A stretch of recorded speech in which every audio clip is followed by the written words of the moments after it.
Hi friends, welcome to our channel the reality of science. మీరు eggs తింటారా?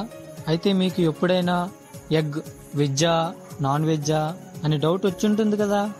ఆ డౌట్ని ఈ వీడియోలో క్లియర్ చేసేద్దాం. అన్నింటికంటే ముందు మనం తెలుసుకోవాల్సిన ముఖ్య విషయం ఏంటంటే, ప్రతి ఆడకోడి మెచ్యూరిటీ వచ్చాక మగకోడి అవసరం ఉన్నా లేకున్నా రోజుకు ఒక గుడ్డు పెట్టగలదు. జనరల్గా మనకి 3 రకాల గుడ్లు ఉంటాయి. 1 commercial layer egg, 2 breeders egg, 3 backyard poultry egg లేదా నాటుకోడి గుడ్డు. మనం షాప్కి వెళ్ళి కొనుక్కొని తెచ్చుకున్న ఎగ్సే కమర్షియల్ లేయర్ ఎగ్స్. ఈ ఎగ్స్ని కమర్షియల్ లేయర్ ఫామ్ నుంచి తీసుకువస్తారు. ఈ ఫామ్స్లో ఓన్లీ ఫీమేల్స్ ఆడకోళ్లను మాత్రమే పెంచుతారు. అవి నేను ఇందాక చెప్పినట్లుగా మేల్స్ అవసరం లేకుండానే మెచ్యూరిటీ వచ్చాక గుడ్లను పెడతాయి.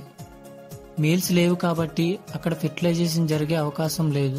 సో అందువలన ఆ గుడ్ల నుంచి పిల్లలు పుట్టే అవకాశం లేదు. మరి ఏ ఎగ్స్ నుంచి పిల్లలు పుడతాయి? అవే బ్రీడర్స్ ఎగ్స్. ఈ ఫామ్లో ఆడకోళ్లను మరియు మగకోళ్లను కలిసి పెంచుతారు కాబట్టి వాటి నుంచి వచ్చే ఎగ్స్ ఫెర్టిలైజ్డ్ ఎగ్స్. ఈ ఫెర్టిలైజ్డ్ ఎగ్స్ నుంచి మాత్రమే మనకి పిల్లలు పుడతాయి. ఈ బ్రీడర్స్ ఎగ్స్ ని బయట ఏ షాప్లో కూడా మనం కొనుక్కోవడానికి అమ్మరు. 3వ రకమైన ఎగ్స్ బ్యాక్యార్డ్ పౌల్ట్రీ ఎగ్స్ లేదా నాటుకోడి గుడ్లు. మనం నాటుకోళ్లను బయట విడిచిపెడతాం కాబట్టి అక్కడ ఆడకోళ్లు మరియు మగకోళ్లు కలిసి తిరుగుతాయి కాబట్టి అక్కడ ఫెర్టిలైజేషన్ జరగచ్చు లేదా జరగకపోవచ్చు కూడా.